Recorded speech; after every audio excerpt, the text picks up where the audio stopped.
So I'm Andrea Richin, and I was called Annie by my parents when I was a little kid.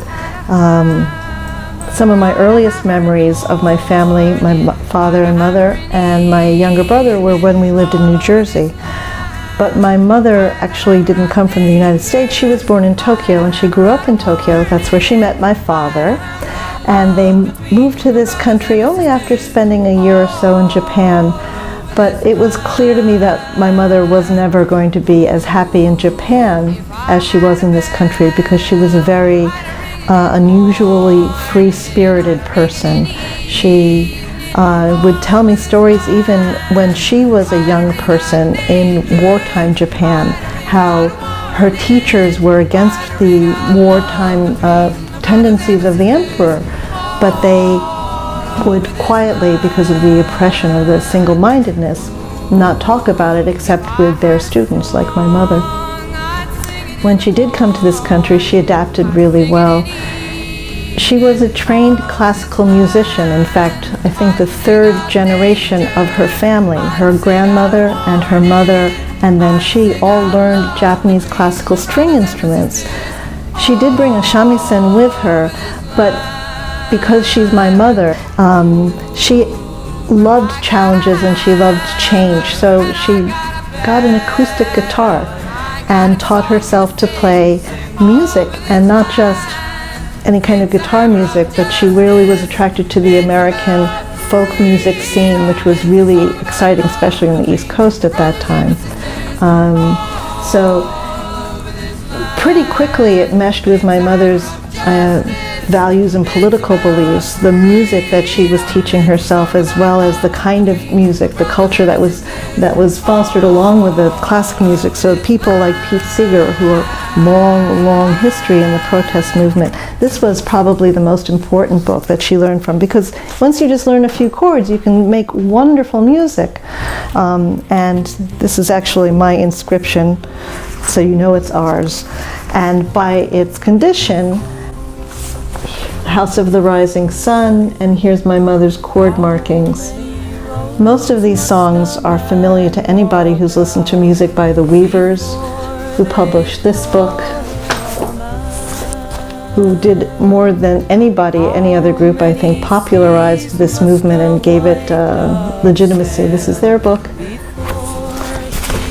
These were some of the sources for the music that my mother made. And of course, as a popular way to organize, you want to sing with other people. My mother was a tremendous organizer. So my mother would organize in the suburban New Jersey town where we lived, not only musical evenings, but also protests. There was a presidential campaign, and she was against Goldwater. So she made some phone calls. There were a lot of mothers with babies in strollers. I still remember this. But the thing that was most vivid are the musical evenings, the hootenannies, because that's what you do. So my mother had her guitar, but other people brought instruments, bongo drums, tambourines, kalimbas, the thumb pianos, and they would play songs from these books, the Pete Seeger book, the Weaver book, and increasingly lots of political songs, so songs for peace. This is edited by the Student Peace Union, published in 1966. Do you know how many people would usually come to the hootenannies and movements? I don't have a head count. I'm going to say somewhere between 15 and 30 different evenings. There were, of course, there was food and beer, and that's all that I was able to identify as a child that was going on there.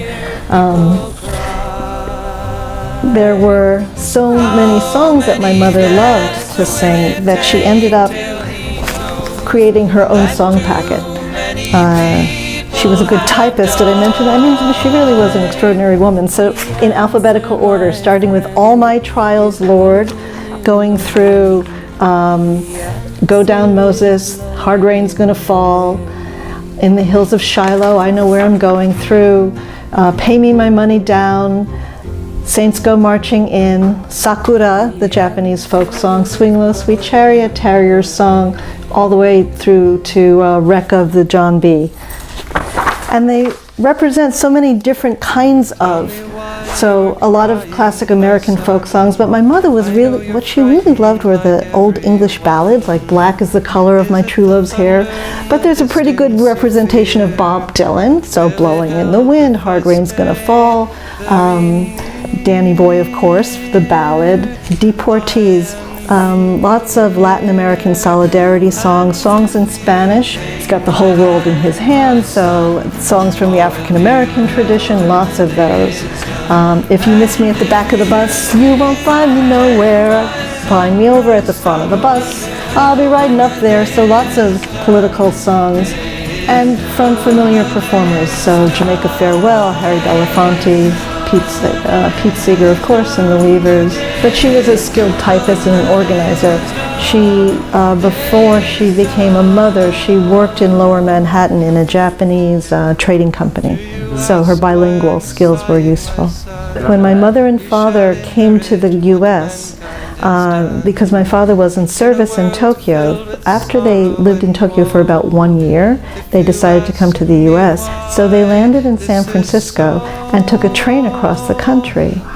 The train went a southern route, and when they reached a certain point, they'd gotten off the train or were changing trains, and the train cars were separated, colored and not colored, and my mother wasn't sure what to do, and my father looked at the conductor and he motioned them both to the white car.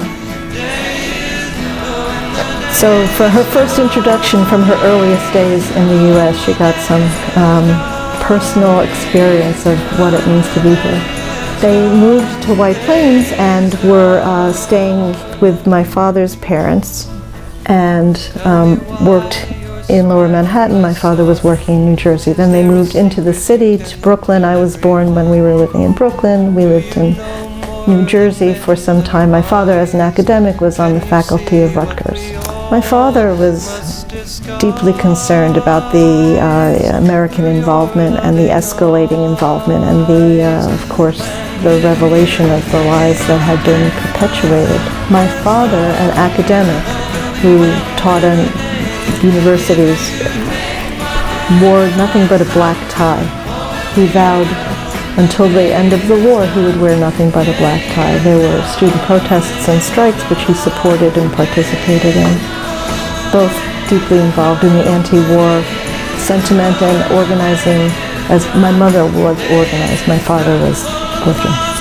My father, as an academic, ran a fellowship program for young educators from around the country, and almost all of the young graduate level students were very active. So a lot of them would come to the hootenannies, and we would sometimes be invited to their outdoor parties where there would be bizarre foods being prepared, or what seemed to me to be bizarre food, like hummus and of course lots of music. Those were fun times because people were really coming together around with a shared commitment and a passion. So the energy was high and the fervor was sincere. I remember the last song of the evening usually being, and certainly one of the most important songs, was "This Land Is Your Land," and that's a classic. So it's sort of a 1960s music cliche, but there's a reason for it. My father used to say that "This Land Is Your Land" should be the national anthem. So that's one specific memory. I'm not going to sing it, but when we were sitting Shiva for my mother and I spoke about her as a way to share that feeling, we would sing "This Land Is Your Land," and so I think people found that a very warm and meaningful way to remember her. I do have a photograph of my mother with her guitar. This is not contemporaneous with the stories of the hootenanny, but this is her with her guitar with my daughter, so her oldest granddaughter.